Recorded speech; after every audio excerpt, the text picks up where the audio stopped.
In today's video, I'm going to teach you how to enable the search bar in your Power BI slicer. This is a fantastic feature to use, particularly when you're dealing with a lengthy list of items. It really enhances the functionality of your reports by making it much easier to find exactly what you're looking for within your data.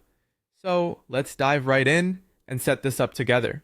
To start off, make sure you have your Power BI report open with the slicer visual that you'd like to modify. Now, the first thing you need to do is simply click on the slicer within your report canvas. This is the visual where you're hoping to add the search functionality. Selecting it ensures that we're focused on the right part of your report.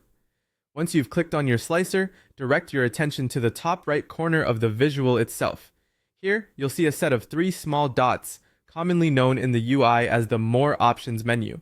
Clicking on these three dots will open up a menu that provides additional features and options for your slicer. Now, with that menu open, simply look through the drop-down list until you find the option labeled Search. This is the key feature we're seeking. Selecting this option will activate the search bar for your slicer visual. It's a straightforward process, but an incredibly powerful addition, especially if your slicer contains numerous items or if you're planning to enable your report users to have an efficient way to filter through complex datasets. And there you have it. Just like that, you've now added a search bar to the top of your slicer.